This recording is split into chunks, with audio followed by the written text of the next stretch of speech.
Bonjour Anne Aymon, merci d'être là. Vous êtes réalisatrice québécoise, vous nous arrivez avec Jeune Juliette, le film sorti au Québec qui a fait déjà sensation. On va dire c'est quoi? C'est un film sur un récit d'initiation d'une jeune adolescente. Oui, c'est une adolescente, Juliette, qui a 14 ans et qui est en dehors des normes de beauté, mais qui a de la personnalité. Oui, avec une comédienne formidable, c'est Alexandre Jamison, Oui. qui finalement est ce personnage qui doit faire sa place dans un monde où le regard, évidemment, qu'on porte sur elle est très difficile à vivre. Oui, en fait, c'est tout le point du film. C'est la sortie de l'enfance. Et pour moi, la sortie de l'enfance, je pense que c'est à partir du moment où on se rend compte que les autres nous voient et qu'ils portent un jugement sur nous. Donc, Juliette, en fait, elle est grosse. Plus grosse que toutes ses camarades de classe. Et elle en prend conscience au cours du film. Et comme vous dites, elle essaie de trouver sa place sans jamais être une victime. Oui, c'est parce que c'est ça au fond. Il n'y a pas de stéréotype dans ce film. C'est ça qui est formidable au fond. Oui. Vous cassez les codes. Bien, je pense qu'on se serait justement attendu à une jeune fille rondelette, mal dans sa peau, qui veut pas prendre trop de place.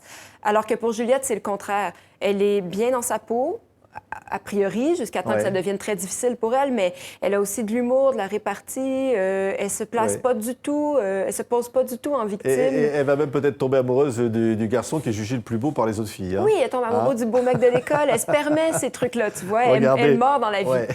Regardez, Anne Aymon, ça s'appelle donc Jeune Juliette. Let's go, les jambes, et on pousse. Juliette, je te watch. Moi, je vais prendre une grosse molle au chocolat, trempée dans le chocolat. 1, 2, 3, 4. Je trouve pas que souvent, quand les gens parlent, c'est vraiment plate. Ouais. Ton beau chum a l'air si cool que toi. Ouais, c'est ça. Je fais déjà assez niaiser de même. Je vais pas me tenir avec le petit attardé en plus. Je suis pas attardée, je suis le contraire d'attardée. Wow. Je trouve pas qu'il est vraiment beau. Je trouve qu'il ressemble à une échalote flétrie. Qui se trouve beau à l'école? Personne. Surtout, je les trouve cons. OK, tout le monde. Une grande réception sera donnée imminemment à la résidence de la mort Tremblay. Si c'est pas vous les DJ, nous on y va. Extraordinaire, parce que voilà, c'est l'enfance, c'est la réalité finalement, et le regard que l'on porte, que la société peut porter sur ses ados. Oui, en fait, je pense que c'est un film qui parle de la jeunesse. Je pense pas que ce soit nécessairement un film pour ados, par contre. Oui. Je pense que les ados l'aiment bien. C'est ce qu'on a constaté au Québec, puis ici dans les lycées. Évidemment, oui, exactement. Les ados se reconnaissent, mais en même temps, les adultes, je pense, le moindrement nostalgique de cette période-là, aiment beaucoup le film, rient beaucoup. En fait, c'est une comédie. C'est assez bienveillant, assez feel-good, comme on dit. Donc, il y a des sujets durs, comme la cruauté, en fait, du regard des humains entre les autres.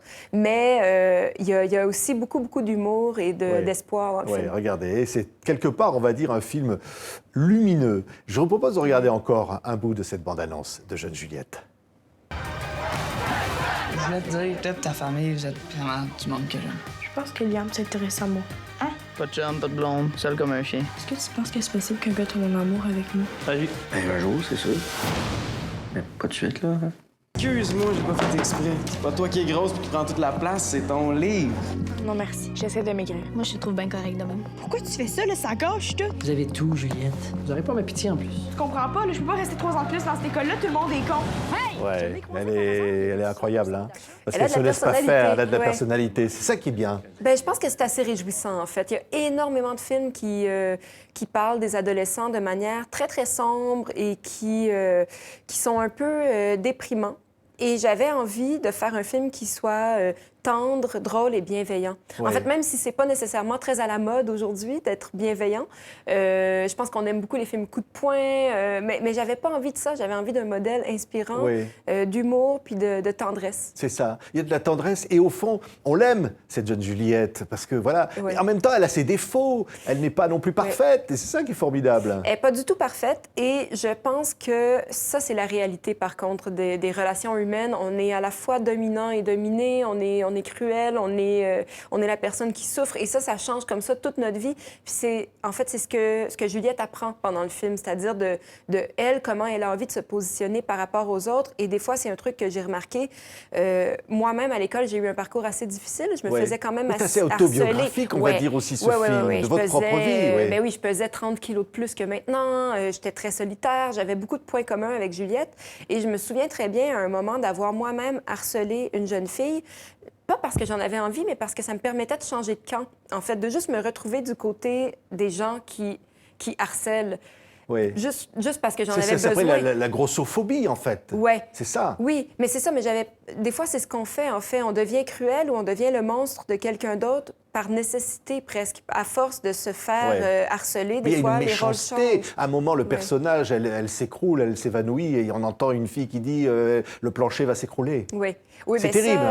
Ça, c'est terrible, et c'est des choses dont j'ai été victime, dont Alexandre Jamieson, la comédienne, c'est des choses qu'elle a entendues aussi dans son parcours scolaire. C'est pour ça que je pense qu'il y a un peu d'une douce vengeance dans le film. Un peu pour moi, une manière de réparer l'histoire. J'aurais aimé ça, en fait, avoir la répartie de Juliette. Être capable de répondre comme ça aux gens. J'étais trop timide. En fait, vous vous rattrapez dans le film, là. Hein? Oui, un peu. C'est comme si 20 ans plus tard, je trouvais enfin les mots, puis je l'ai dit. Puis je pense que ça a été la même chose pour Alexandre, qui joue Juliette. Il y a une sorte de douce vengeance. De dire, ben regardez, vous m'avez... Elle a pris plusieurs kilos pour faire le rôle. Hein? Elle a pris quelques kilos, oui, en effet, parce qu'elle était trop petite, parce qu'on avait vraiment envie d'une fille qui soit bien en chair. Mais encore une fois, elle les a pris, sous supervision, avec entraîneur, tout ça. Ça n'a pas été dramatique, et j'ai beaucoup aimé son approche parce qu'elle a dit, génial, je vais pouvoir manger des cookies et je perdrai le poids après. Donc, il n'y a plus pénible pour faire un rôle. Exactement, c'est comme si on a un peu dédramatisé la différence à tous les niveaux dans le film, là, que ce soit la différence physique avec Juliette, la différence, la sexualité. La différence d'attirance sexuelle, parce qu'il y a une fille qui va s'avérer aimer les filles, aimer les filles, coup. Oui, c'est ça. Et puis le beau mec qui est en fait pas très malin. Il peut être très beau, mais pas très malin. Exactement. Donc... Il n'est pas très intéressant. Nobody's perfect. Hein? Exactement. Il y a la beauté physique, mais disons qu'il n'y a pas tout dans la tête, le pauvre jeune homme. Et tout ça nous montre une adolescence formidable, en fait, où il y a beaucoup de vie, d'interaction, où les choses ne sont pas comme ça, ou tout noir ou tout blanc, c'est complexe. Non, exactement. Une adolescence, je pense, qui est assez effervescente, qui est très hormonale aussi. Je pense que ça, on joue là-dessus dans le film. C'est des jeunes qui commencent à découvrir leur sexualité, puis leur attirance physique. Puis le film, en fait, joue beaucoup là-dessus aussi. Quand je dis hormonal, c'est-à-dire qu'on montre les corps, la nouvelle belle maman qui entre en scène, qui est formidable, qui est tout en rondeur avec ses seins, tout ça, qui fascine, qui intéresse. En fait, c'est même chose pour Juliette qui fantasme sur le beau mec Liam.